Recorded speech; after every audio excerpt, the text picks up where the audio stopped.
Welcome to Teleforum, a podcast of the Federalist Society's practice groups.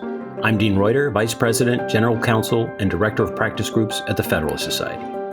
For exclusive access to live recordings of practice group Teleforum calls, become a Federalist Society member today at fedsoc.org. Hello, and welcome to the Federalist Society's webinar call. Today, June 1st, 2023, we discuss what is the future of textualism. My name is Kayla Kleist, and I'm an Assistant Director of Practice Groups here at the Federalist Society. As always, please note that all expressions of opinion are those of the experts on today's program, as the Federalist Society takes no position on particular legal or public policy issues. Now, in the interest of time, we'll keep our introductions brief, but if you'd like to know more about any of our speakers today, you can access their impressive full bios at fedsoc.org. Today, we are fortunate to have with us as our moderator, the Honorable Judge Gregory Katsas. Judge Katsas was appointed to the D.C. Circuit in December 2017. Before joining the bench, Judge Katsas argued more than 75 appeals, including 3 cases before the Supreme Court and 13 cases in the D.C. Circuit. By appointment of their Chief Justice, he served on the Advisory Committee on Appellate Rules from 2013 to 2017. In 2016, he was elected to membership in the American Academy of Appellate Lawyers. And before that, between 2001 and 2009, he served in a variety of senior positions in the Department of Justice, including the Assistant Attorney General for the Civil Division and Acting Associate Attorney General. I'll leave it to him to introduce the rest of our panel. One last note, throughout the panel, if you have any questions, please submit them via the question and answer feature so that our speakers will have access to them when we get that portion of today's webinar. With that, thank you all for being with us today. Judge Katsas, the floor is yours. Thank you. In the 2015 Scalia lecture at Harvard Law School, Justice Kagan famously declared that we are all textualists now. That was a striking claim for 2 reasons. First, when the FedSoc began in 1982, and when Justice Scalia went on the Supreme Court in 1986, we were definitely not all textualists. In fact, most lawyers and most judges were not textualists. The claim was also striking coming from Justice Kagan. She was and is the intellectual leader of the Supreme Court's progressive wing, and textualism over the last few decades has been most closely identified with judicial conservatism. So if everyone from Antonin Scalia to Elena Kagan was now a textualist, was the debate over textualism essentially over? Well, maybe not. In West Virginia versus EPA, Justice Kagan recently lamented that textualism had become a doctrine of convenience to be set aside opportunistically with what she called special canons, like the major questions doctrine, which magically appear as get-out-of-text-free cards. Her words, not mine. In the 2023 Scalia lecture, delivered just a few weeks ago, Professor Baude asked whether textualism, for all of its apparent ascendancy, might be missing something important in downplaying too much the significance of unwritten law. And he asked whether some of Justice Kagan's special canons might be justified as rules or at least interpretive presumptions grounded in that unwritten law. Today, we have an all-star panel to pick up where the Scalia lecture left off. Our panel will discuss questions of textualism in general, and as is appropriate for the administrative law and practice group, we'll focus some attention on the foundational statute in this area, the Administrative Procedure Act, and on some of the special canons of ad law, including Chevron and the emerging major questions doctrine. Leading off, fittingly enough, is the deliverer of the Scalia lecture. Will Baude is a professor at the University of Chicago Law School, where he teaches constitutional law and Fed courts. He co-edited a casebook called The Constitution of the United States, and he's an affiliated scholar at the Center for the Study of Constitutional Originalism. He clerked for then Judge Michael McConnell on the 10th Circuit and for Chief Justice John Roberts. In 2017, Will won the FedSoc's Joseph Story Award. Nick Bagley is a professor at the University of Michigan Law School, where he teaches and writes on administrative law, regulatory theory, and health law. He was previously an attorney with the appellate staff of the Civil Division, DOJ, Nick began his career as a law clerk to my colleague, Judge David Tatel on the DC Circuit, and to Justice John Paul Stevens. Chris Walker is also a professor at the University of Michigan Law School. He teaches administrative law, constitutional litigation, and Fed courts, among other subjects. He too served on the appellate staff, and he presently serves as a public member of the Administrative Conference of the United States. He clerked for Judge Alex Kaczynski on the Ninth Circuit and for Justice Kennedy, and he won the Joseph Story Award in 2022. Emily Bremer is an associate professor at the University of Notre Dame Law School. She teaches and writes on administrative law, civil procedure, and business associations. She's a public member of ACUS, a graduate of NYU and NYU Law School, a former associate at Wiley-Rein, and a former law clerk to Judge Andrew Kleinfeld on the Ninth Circuit. Will, the floor is yours.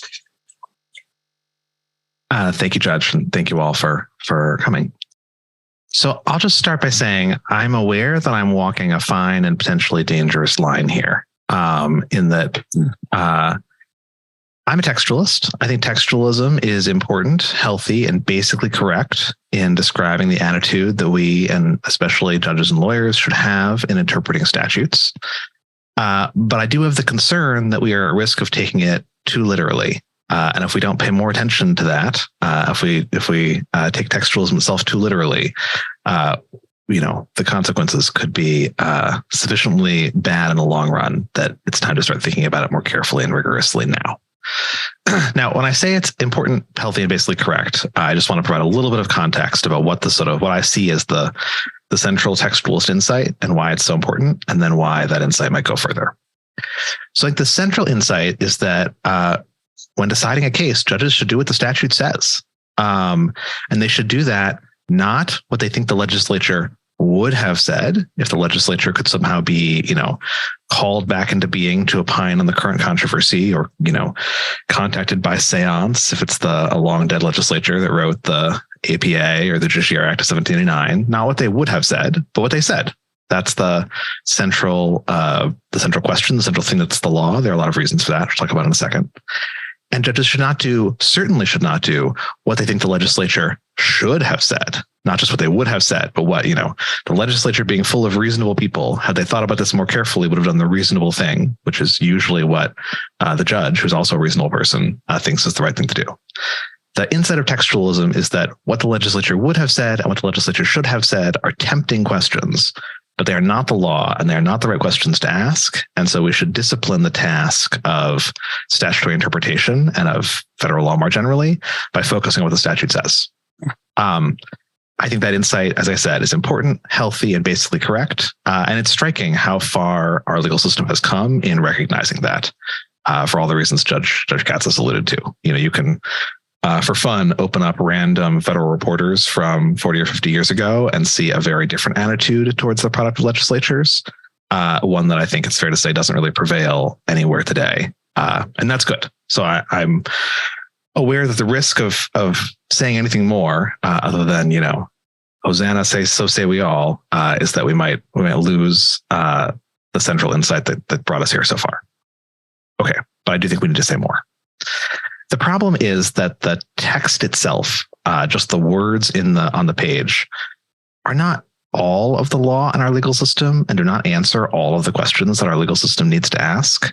And of course, judges can't help but discover that in hard cases. And so when we get to those hard cases, we need to think a little bit more carefully about what it is we're supposed to do. And in particular, I think we need to think about the insights of textualism. Why is it that judges are supposed to follow what the text says and not what the legislature would have said or should have said? And then what does that tell us about how to decide the hard cases? So as I see it, the key insights of textualism are really two deeper legal theories: positivism and formalism. The positive insight is that judges are supposed to follow external sources of law rather than assume that it's up to them to make their decision. That is, they're supposed to figure out not what is the right thing to do here, but what does somebody else in our legal system think is the right thing to do here? So some other some other source of law that's been come from somewhere is supposed to answer the question, rather than jurisdiction just giving the judge the discretion to be the lawmaker themselves. That's sort of a basic insight of the separation of powers. The judges have judicial power rather than legislative power or executive power. And that is the argument for why you look at what the text says rather than what the text should have said. That's the argument for textualism as opposed to policymaking, for text over policy. It's this kind of positivism. It's not the judge's job to decide what's the best thing, all things considered. Not the judge's job to decide what would make our legal order better rather than worse. It's the judge's job to figure out what is the answer some other document, some other body of law has already provided for this question, and how can I apply it here? The other key insight of textualism is formalism. And formalism is the argument that the purpose for the rule, or the reasons for having a rule, are not the same thing as a rule. And that there are good reasons in our system to have rules and not just reasons. Now, of course, this has consequences. Sometimes rules are overbroad. The reason for enacting the rule is to deal with the situation, but the rule is more categorical. Sometimes rules are underbroad. There's a big problem and the rule attacks a part of the problem, but doesn't attack it as thoroughly as you might if that were all that you cared about. And textualism recognizes that when judges enforce the law's rule might be different from what the ultimate purpose behind the law might be. And this insight also draws heavily on some of the basic insights of public choice over the last 50 years, that statutes are created as a product of political compromises. So it's almost always a fallacy to say that a rule has a single purpose, that we imagine the rule sort of pursuing single-mindedly. The rule is a product of a lot of different factions with competing purposes and makes choices to go this far and no farther, and to deal with this but not that, for all the reasons of ordinary politics that we're all too familiar with. But these are the arguments that push for textualism as opposed to intentionalism. The reason to follow the text rather than what the legislature would have said is because the text is the way that we create and memorialize legal compromises in our system. So judges should follow the text rather than the imagined or known intent of the people who enacted the law. So they're enforcing a rule that comes from outside themselves, and they're enforcing the rule, not just what they imagine to be the purposes that come from outside themselves. Those two things work together in most cases to create the basic insight of textualism. Right? The job of an interpreter is to enforce rules that come from someplace else, not to make the rules herself and not to imagine rules that were never actually made law anywhere.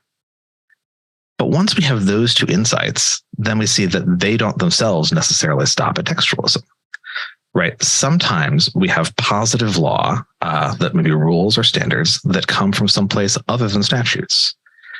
Federal statutes are, of course, enacted on top of a fabric of state law and state statutes, but they're also enacted against a background of unwritten law, which governs interpretation and creates background principles against which interpretation takes place.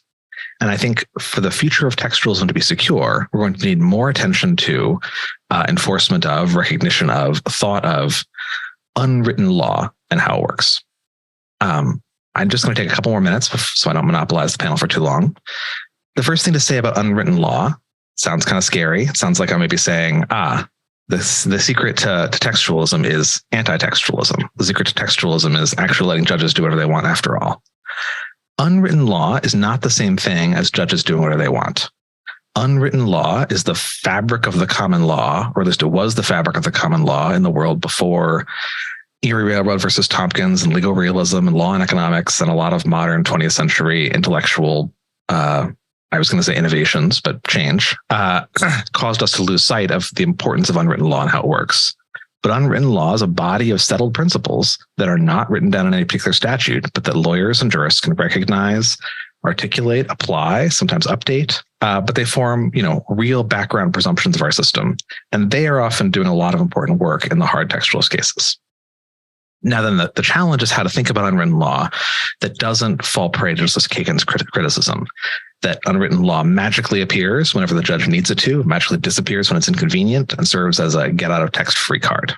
I think the way to do this is the attention to, actual history, to deeper legal principles, to the way the common law method used to work. And I think it has important insights for some of the specific controversies we're surely going to talk about in a minute.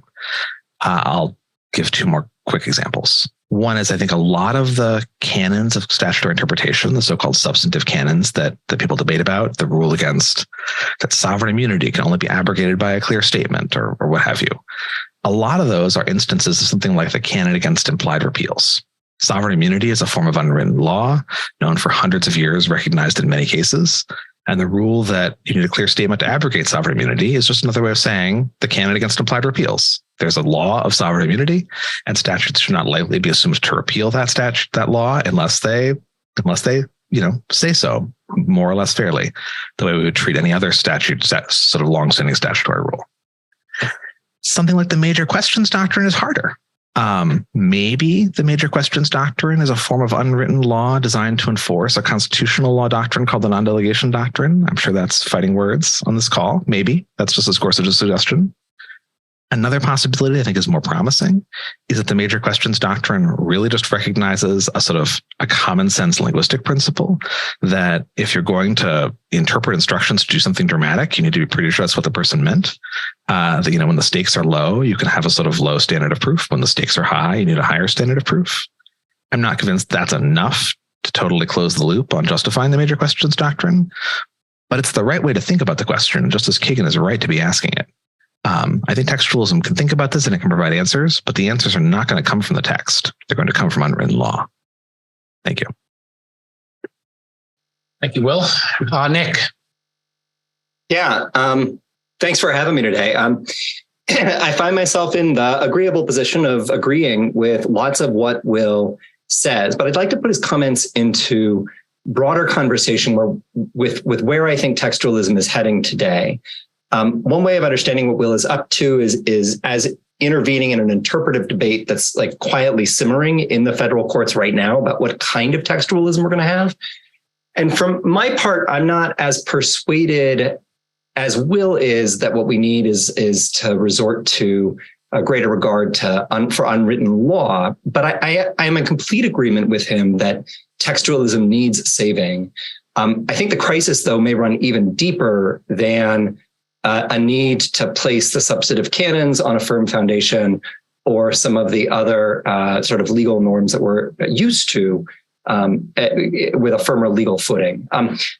Let me back up, though. So when Justice Kagan made her statement in 2015 about all being textualists now, there was a lot of scribbling from lefty professors about whether she'd gone soft or whether she was just making some opportunistic sop to conservative justices. I think she was just speaking the plain truth. And the reason for that is that by 2015, textualism really had evolved away from the kind of astringent literalism that Scalia, at his most bombastic, sometimes seemed to endorse. Chief Justice Roberts, in particular, who was the hinge on the court at that point, had embraced a contextually rich approach to textualism, one that asked how the statute's words fit with what Congress meant to accomplish. And that approach found intellectual support from academics like Caleb Nelson, who argued that there's just no way to make sense of what a statute means without attempting to understand what the enacting Congress meant to communicate. You've got to situate the statute's text in context. At the same time, a lot of left-wing jurists, including Kagan, were persuaded by the textualist claims that Will outlined in his comments, persuaded that principles of legislative supremacy, judicial restraint, that counseled against a kind of freewheeling intentionalism. So in this new détente in 2015, it started to seem like everyone agreed that the interpretive project was about assigning meaning to the words that Congress used. And so, yeah, we're all textualists now. The differences between textualists seems to be about like the extent to which context could shape statutory interpretation, to what extent you'd look to that even where the semantic meaning of a snippet of text might, look like the statute meant something different. But at the base level, there was no, at least for mainstream jurists, no deep disagreement about what courts were supposed to be up to. Since 2015, I think a lot's changed. We've had a big lurch to the right on the Supreme Court, and we've had a generation of conservative firebrands who've taken their seats in the lower federal courts. And together, that's put pressure on the notion that the kind of contextually sensitive textualism practiced by Chief Justice Roberts, whether that's actually textualism at all, maybe it's just purposivism in a textualist garb. And in 2015, too, you got King against Burwell, where Roberts and Kagan came together to reject what they saw as an overly simplistic, literal interpretation of part of the Affordable Care Act. And a lot of right-leaning lawyers and jurists saw Roberts' decision not as a vindication of textualism, but as a betrayal of textualist principles. And in a case that made the ideological blood boil. So the upshot of all of this is that what textualism means and how it's practiced is now contested, or more contested than it was before, with a fair number of right-leaning jurists urging an abandonment of an approach that's now tarnished by association with the squishy Chief Justice. So if I'm right about that, what does this new approach to textualism look like? Tara Grove has called it formalistic textualism with approval. I've characterized it more pejoratively and provocatively as a kind of know-nothing textualism. But whatever you call it, this mode of textualism doubles or even triples down on the insight that there's no way to determine the intent of a multi-member body. And as such, there's no point in trying to understand what Congress means to communicate, except with reference to the narrow semantic meaning of legislative text.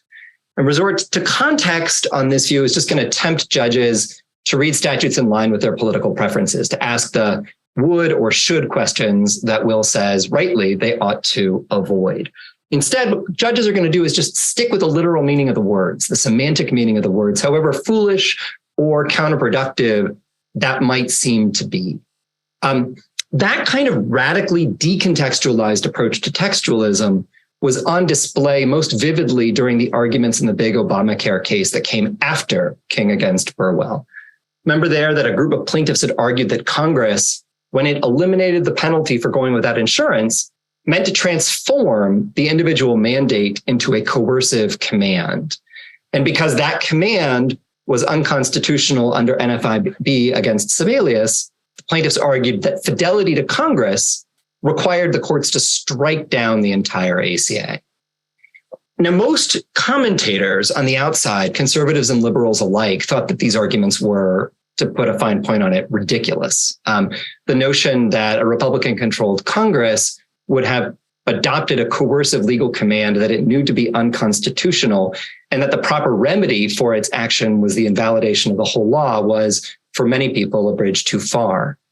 But I still think it's notable that a solid majority of the Republican-appointed jurists who actually heard the case in the courts, so that's the district court, 2 of the 3 judges in the Fifth Circuit, and 2 on the Supreme Court, they sided with the plaintiffs. They didn't laugh this argument out of court. They took it seriously and indeed adopted it. I think you see a similarly decontextualized approach to statutory interpretation at work in Bostock, where Justice Gorsuch's opinion is the apotheosis of literalism, a kind of only the written word is the law approach to statutory interpretation that normally the liberal justices would have shied away from.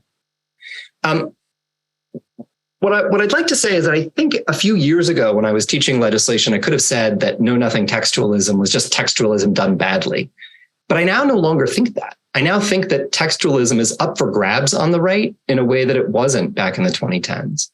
And maybe that's just a function of the current political moment. Maybe this is just the selective application of formalistic textualism, maybe in the context where high stakes ideological battles give conservative jurists some incentive to give the sitting administration a black eye.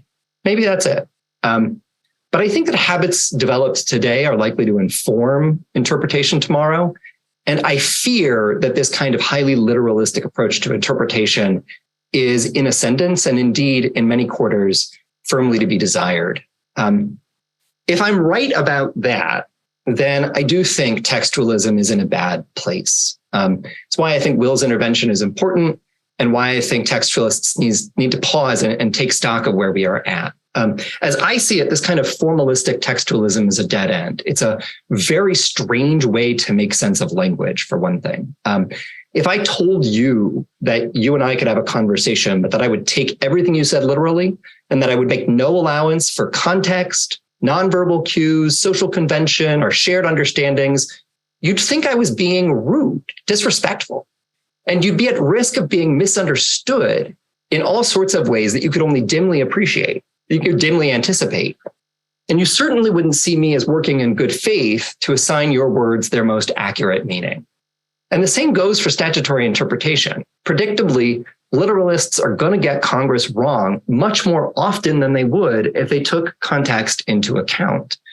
And over time, if they insist on a literalistic approach to interpretation, I think we're going to find that judges no longer appear to be committed to legislative supremacy, no longer appear to be committed to the kind of positivism that Will mentioned in his opening comments.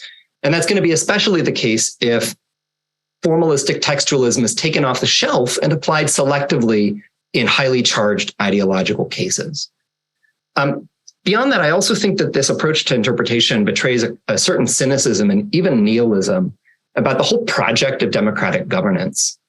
Judges are now openly saying that they have no interest in trying to read congressional statutes to make sense on their own terms. They've given up, as if it's not worth bothering because what Congress means to accomplish, what it means to do in the world, just isn't that important.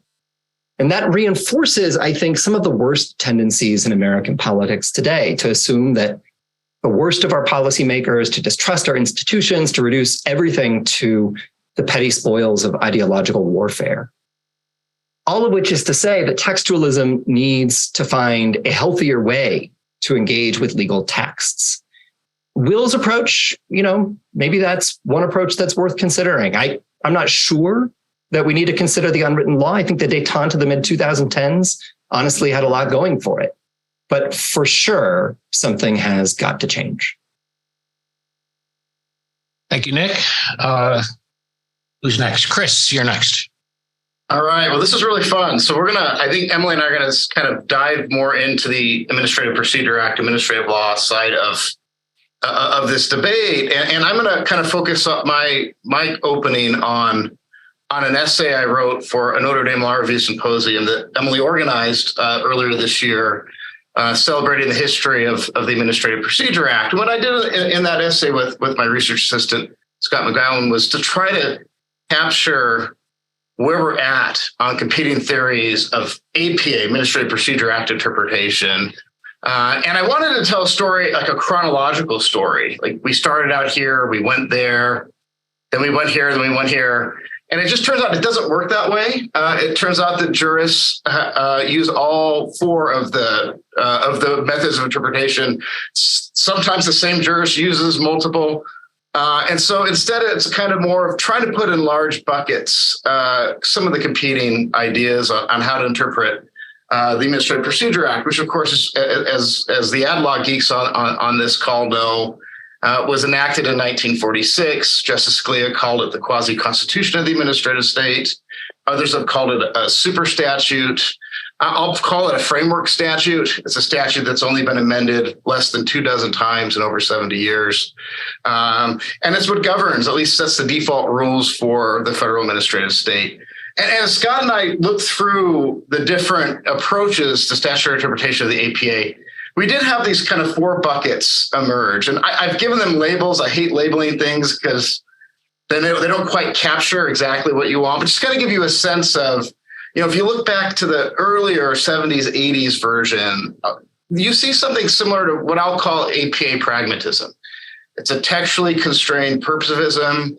It's where you generally follow the text, but you keep in mind kind of the spirit of what motivated the APA and the compromise that happened. But you are kind of tethered to the text. You kind of see in response to or growing out of that something that a lot of scholars have called administrative common law making. Julian Metzger is probably the leading scholar on this. And the idea here is that the APA doesn't just set the default ceiling of what is required. It actually just sets a floor and then encourages judges to recognize the ability to create additional common law on top of that floor. For Professor Metzger, that is a constitutionally required administrative common law making. A lot of situations, I think most administrative common law jurists would view it much more as an opportunity, not a constitutional requirement. And I'll give a few examples in a minute. Then you have Vermont Yankee come to the Supreme Court, and you kind of see this whiplash effect where the court says the APA is the law when it comes to what agencies have to do. Courts shouldn't be in the business of adding more requirements onto what agencies have to do. It's Congress that does that. And from that, you see a growth of textualism. And I think it fits more into what Nick was calling more a literalist textualism, although the scholarship is really all over the place. Some of it's a bit more richer context and the like. But you see this kind of pushback to say, we're only bound to the words of the APA. That's all agencies have to do, and that's what courts should do when they review agency actions. And that really was from the 90s all the way through today. But in the last decade or so, you've seen a variant on this, which it's not my label. It's APA originalism is what a lot of folks have called it. Evan Bernick's one that's done this. Jeff Bojanowski's also advanced one version of it. And this is the idea that, contrasting it to kind of Terry Lee Grove's more formalist, more literalist textualism, it's the idea that you have to look at the law as it was understood at the time against the backdrop principles of law that existed. And so that's the project that I think most judicial conservatives are engaged in now when it comes to administrative law, although I'm curious to see if others disagree with me. And it's a very different project than just enforcing the text of the statute. You do much deeper dive. So I'll give you 3 examples. The debate we're going to have in the fall again and again, it's probably not going to go away because the Supreme Court's not going to get rid of Chevron deference. It's Chevron deference, right? The APA says that courts shall decide all questions of law. There are some that have argued, like John Duffy, that just as a literal textual meaning, that means no deference to the agency statutory interpretation. That debate, though, has evolved greatly in the last 15 years. I think I would credit Adin Shabanzai for really pushing it in an article he published in the Yale Law Journal. It took a deeper dive into understanding what was the existing common law, what was the backdrop at the time the APA was enacted.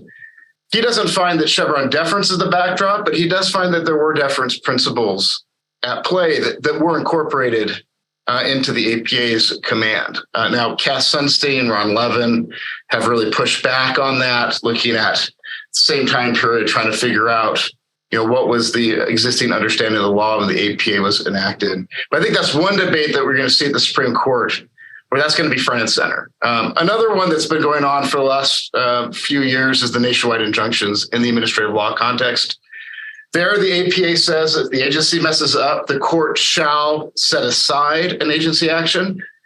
Does set aside mean just set aside it for the parties? Does it mean set aside the entire rule for everyone, send it back to the agency? You just apply a textualist, literalist approach. I'm actually not sure you get an answer. But Mila Sahoni, Sam Bray, Ron Levin, and John Harrison, among others, have done a much deeper dive to understand what did those words mean at the time? And what was the backdrop understanding of administrative law when Congress enacted the APA? So those are kind of 2 big debates that are ongoing at the Supreme Court and the lower courts. And then the last one would be the major questions doctrine. Is it literal textualist? Is it even an interpretation of the APA? I mean, 706 of the APA sets the standard review that courts have. As I mentioned, that's courts shall decide all questions of law. I don't think you get an answer there. It sure is a great purpose of this interpretation of the APA, maybe, but we'll leave that maybe for the Q&A. Is it an originalist in the APA originalism understanding? I think Justice Gorsuch tries to make that argument, and Will kind of fleshed out what that might look like. Or am I just way off base by even trying to categorize it as an interpretation of the APA? Is it something different? So those are kind of the different approaches. In the essay, we obviously focus mainly on just mapping out the literature. Where are we at to help us kind of more crystallize the debate? But we do end with kind of where we're at. And that's this idea that this APA originalism should be the approach to interpreting the APA. But because so many of these judicial precedents have been around for a very, very, very long time, agencies, regulated entities, Congress have all relied on those interpretations.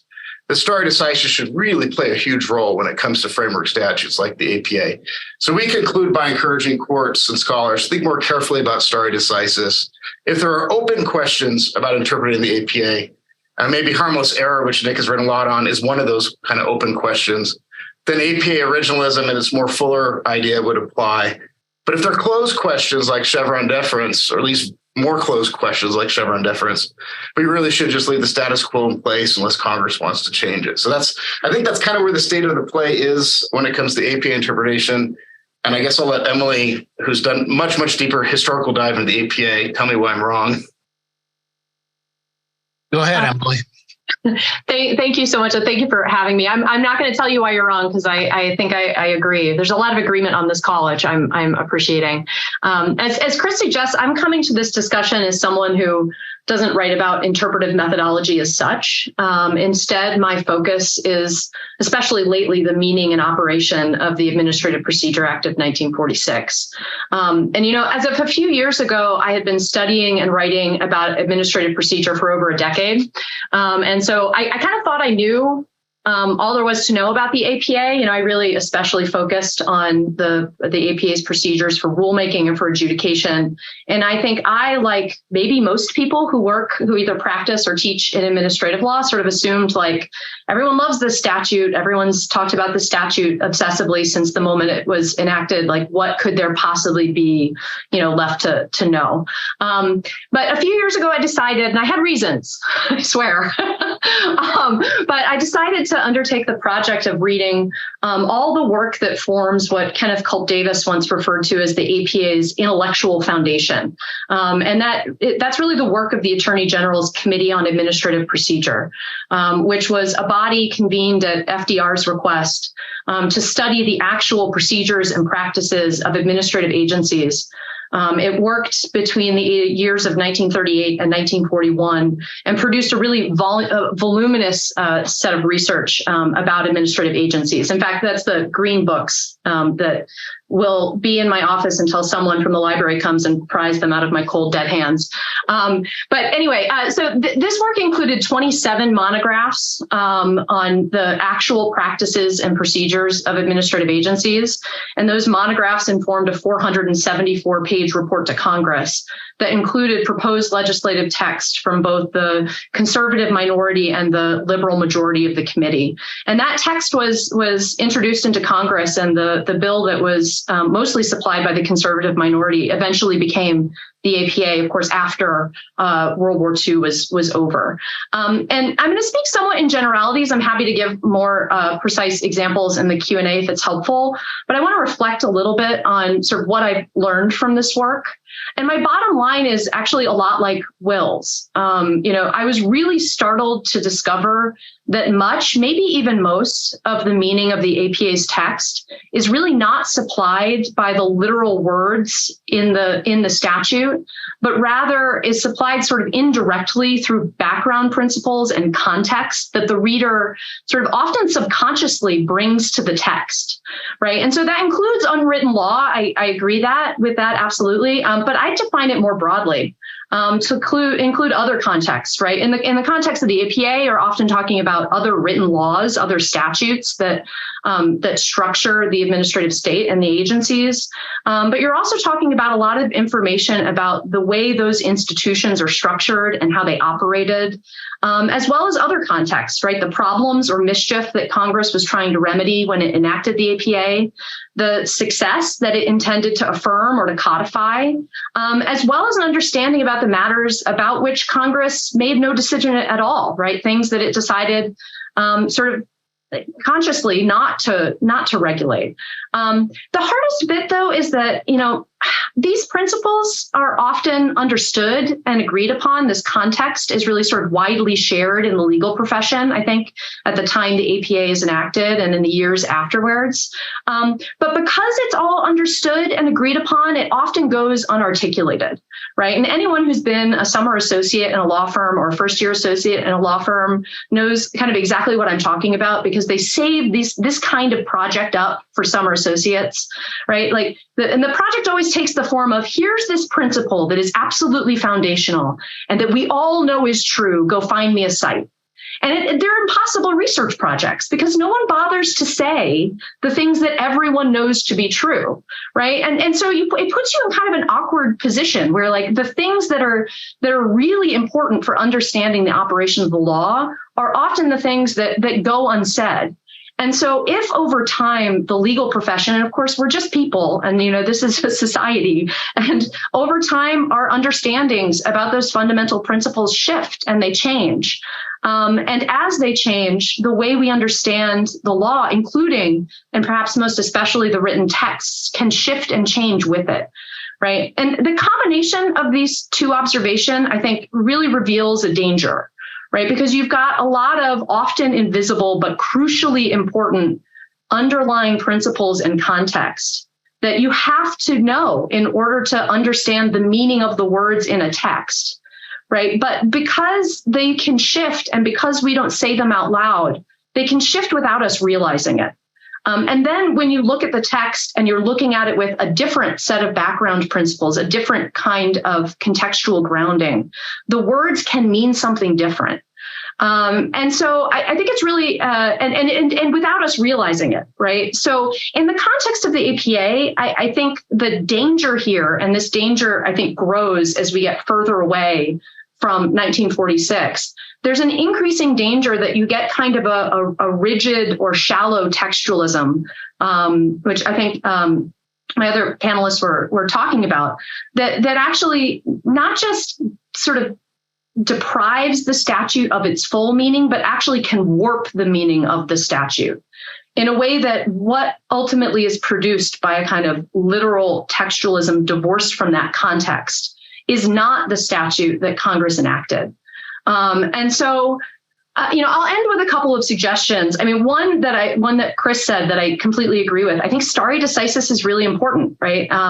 This for me has made more coherent that principle that stare decisis should be especially strong with statutory interpretation, which frankly I always thought was kind of weird. Like, why?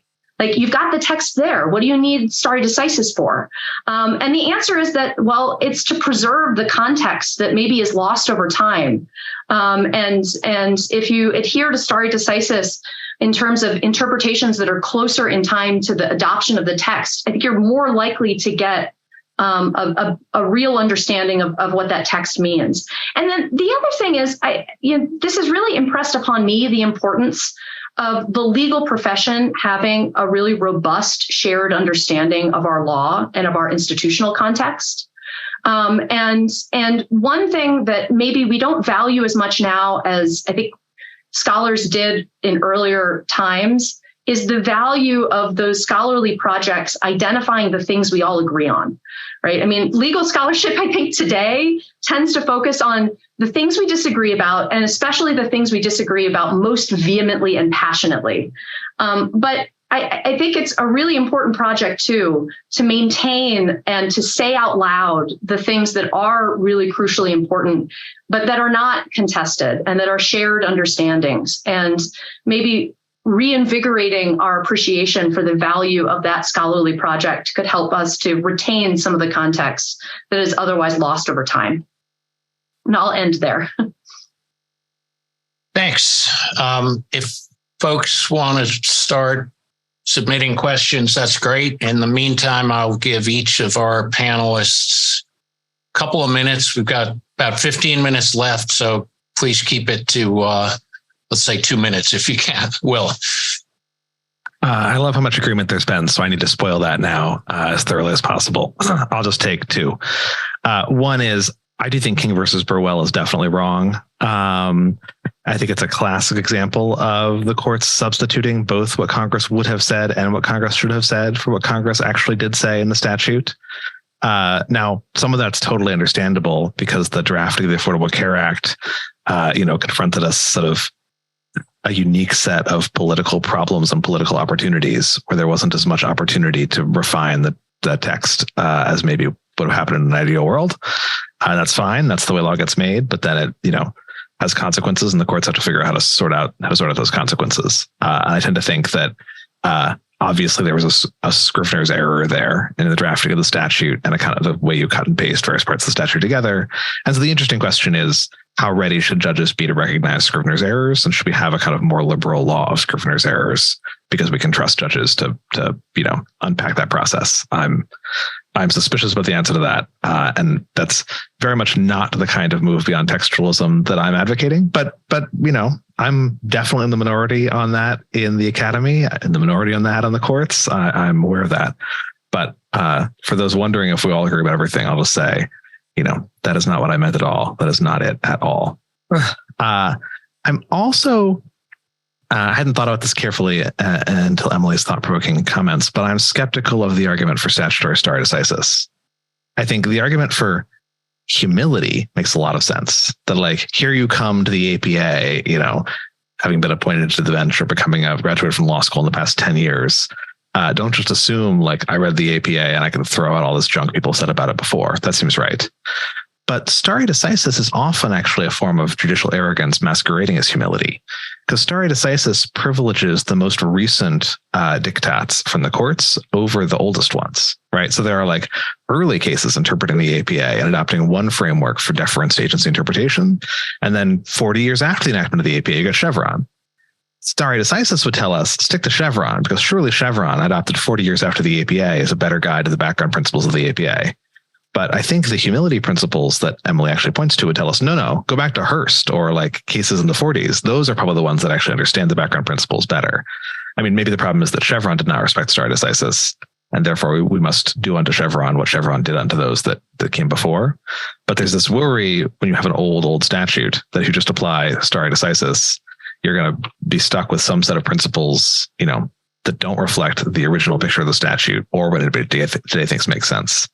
So I think we need a better model for what the right sort of, you know, what the right way to understand the context and humility of a statute is. And I worry that the stare decisis model may kind of lock us into exactly the wrong place. Nick. Yeah, I certainly didn't mean to impugn or to imply, Will, that you were on the side of King against Burwell. What I do think is important to notice about the case is not so much the outcome, which I think reasonable people can disagree about, but the way that the court went about trying to make sense of the statute as a whole, because there was no way to read that provision as the plaintiffs would have read it without doing pretty serious violence to other portions of the statute. So you step back and you say, okay, well, hold on. How do we make sense of this big, complicated contraption as a whole?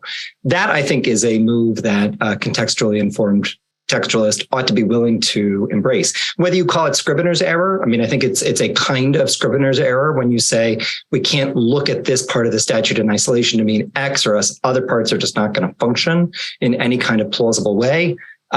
But whatever you call it, I do think there's got to be room for something like that. I'll also add that if the move that you're endorsing, Will, is to sort of say, look, we need to take a wooden, and I'm sure I'm putting words into your mouth, so please feel free to push back. We need to take a pretty wooden approach to statutory interpretation when it comes to making sense of the text. But then we should be looking to lots of unwritten law to like bring in principles to help us resolve that, you know, any sort of doubts we might have about that highly wooden interpretation and kind of jump over the highly contextual understanding of a statute as a whole and just sort of leave that to one side. That strikes me as pretty odd. I would think that you'd first look at the statutory text in isolation, look at it as part of the whole. And when you can't resolve the answer, then you turn to the background principles. And it seems to me like you're maybe, at least on my perhaps polemical recitation of what you're up to, skipping that middle part. Just two quick reactions to Will's point. On the first one, this would be a place for Chevron deference, probably.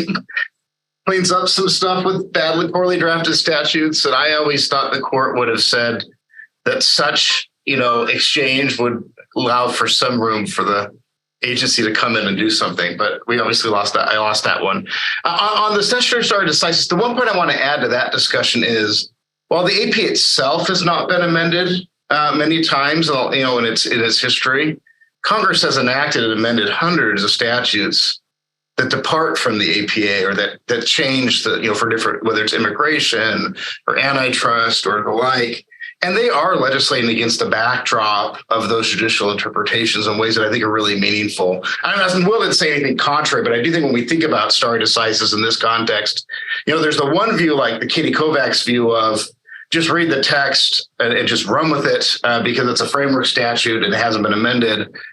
There's kind of more the Farrar-Jean-Eskridge view of this is a rich statute that stare decisis should play a big role. And I would just jump in and say, well, it is a framework statute that has been amended hundreds of times in other contexts with Congress relying on the judicial interpretation of the APA. So I think that's an important factor that comes into play when we're deciding whether a court should be throwing away precedent that interprets the APA.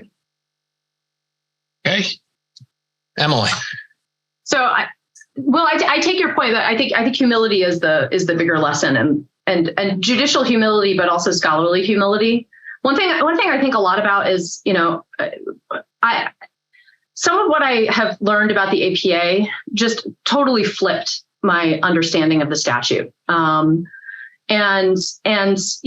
have seen agencies rely on earlier work of mine to come to conclusions that I now understand are wrong.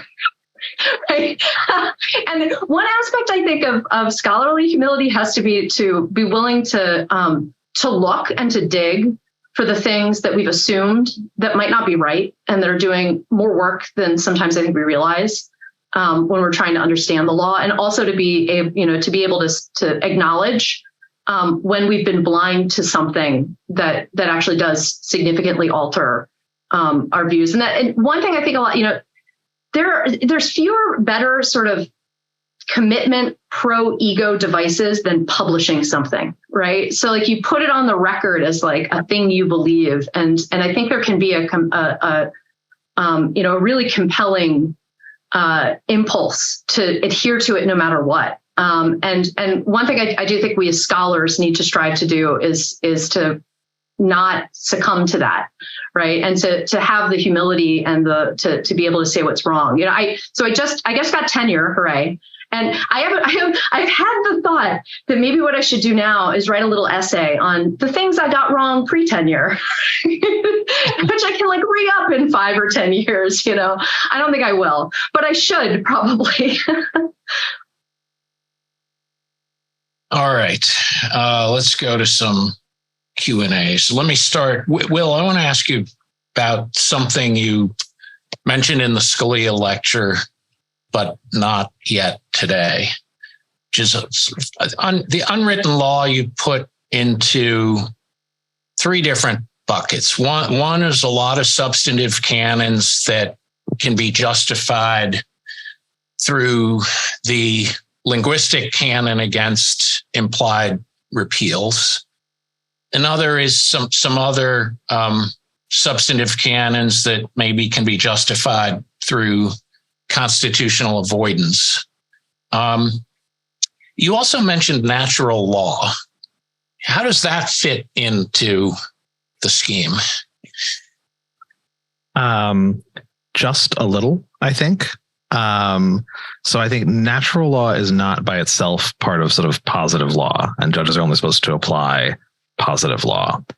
But a lot of our sort of substantive canons and rules against implied repeals, in turn, it's not a coincidence that they are what they are. Like we have rules against presumptions against retroactivity. That's not, we don't call it a natural law rule. We just think of that as lawyers as pretty natural, but it exists sort of to serve a natural law purpose.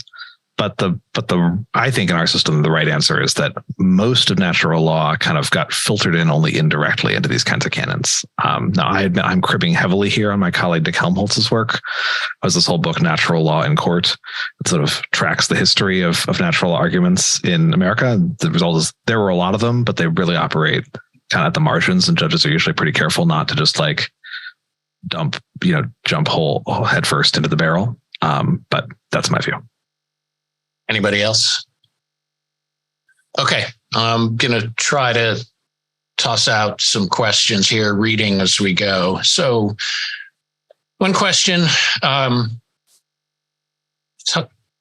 jumping off point is modern textualism has a lot of complexity. And one of the virtues that the proponents of textualism, 101 way back in the 80s and 90s thought was really important to make the law easily explainable to the citizenry, easily understood by the citizenry, and, words on the page people can read. But, if we're talking about original methods versus whatever 5.0, right? That's has a very academic and theoretical quality to it. So how do we explain to the average citizen the complexity that you academics are now engaged in interpreting either the Constitution or statutes? It's for anyone who wants to jump in. No takers? I'll start. I'll say. I mean, I think this is one of the challenge. Ideally, a lot of the unwritten law or context or things you're drawing upon, ideally, won't be totally at odds with common sense, right? Ideally, there might be principles that they aren't there on the page. When you say to somebody, "Yeah, I know it says that," but also there's this general principle that we don't hide elephants in mouse holes. We don't assume that you're like sneaking in a really big thing into a sort of weird provision. Ideally, that'd be something that even the proverbial man on the street would say, "Oh yeah, that makes sense." Like I wouldn't have known that looking at the statute, but it's not. Doesn't sound like something that a malicious lawyer made up. Now I don't know that our canons and unwritten law always live up to that task. I think that's like one of the things that we should think about as we try to make principles there that make sense. But ideally, that's actually one of the things that we'd be keeping an eye on. Yeah, go ahead, Chris. Nick, go. You go, Nick. I was just going to say, when we have like a rich, intuitive understanding of how language works interpersonally, and it turns out when you try to write down the rules about why we know language to work the way it does, they're very complicated. And filtering those principles that we all take intuitively into the law requires us to come up with a lot of canons, presumptions, and ways that language works. And when you write it down, it does look complicated, but stepping back, I agree with Will. You should be able to put it into a common sense context that this is just another way that language works. We're trying to explain how it works. And sometimes that's complicated, but the core intuition should be natural. I do think on the general law kind of aspect of the unwritten law side that Will talks about in his Harvard lecture. I mean, it does worry me. I mean, so Chaz Tyler has a neat new paper out where he applies general law to a bunch of different contexts, including Section 1983 of the Civil Rights Act, to figure out what qualified immunity is. And he looks at all the states and does these state-by-state surveys of common law and statutes. And one, it's a ton of work. And two, the error rate's really high. I mean, and so I'm kind of left like with what the questioner's saying. Like, if that's what we're doing, I'm not saying that's what Will wants us to do, but if we're trying to kind of look back and survey all state law that existed, that's not the type of textualism where you read the text and you can know how to order your affairs based on it. You've actually got to be a lawyer, a legal historian, and have access to state archives. And even then, you'll probably still get it wrong because state-by-state surveys are really hard. And so, I don't know. I mean, I do worry if we go into that type of approach to understand old statutes, the costs and the error rates just get way too high.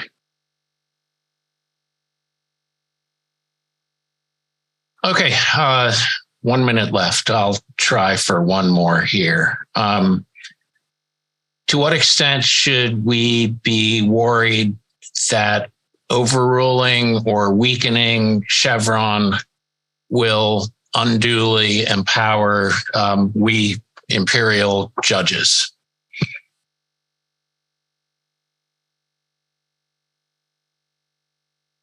And you won't offend me however you answer it. I think that the short answer, Judge, is that we don't totally know. I think there's a good argument to be made that not much will change, that courts defer because of their own internal recognition of the epistemic limitations and their desire to defer to somebody who knows a little better than they do about the statutory scheme and about what the agency is trying to accomplish. But I think there's a risk that especially in a highly polarized environment where the party that's out of power is going to be looking to take swings at the party that's in power, it's going to shift some power to judges who may not always wield it responsibly. I do worry about the long-term chipping away of the authority of agencies to do their jobs without too much undue interference in what they're up to. Yeah, I would just add on to that. I also worry and don't know, but how it's going to affect how agencies regulate and how folks litigate. And it's going to be really hard to separate out those different factors in assessing what happens in a world without Chevron, because agencies might be more careful, conservative, cautious. Litigants might be more emboldened. I mean, we just don't know. So I think there's a lot there that you have to kind of tease out to see what the future would look like. We are out of time, so I'm just going to thank the panelists for a wonderful set of presentations and turn it back to Shyla. Absolutely. On behalf of the Federalist Society and myself, I want to thank our experts for the benefit of their valuable time and expertise today. And thank you for our audience for joining and participating. We welcome listener feedback at email at info@fed-soc.org. And as always, keep an eye on our website and your emails for announcements about other upcoming virtual events. With that, thank you all for joining us today. We are adjourned. Thank you for listening to this episode of Teleform, a podcast of the Federalist Society's practice groups. For more information about the Federalist Society, the practice groups, and to become a Federalist Society member, please visit our website at fedsoc.org.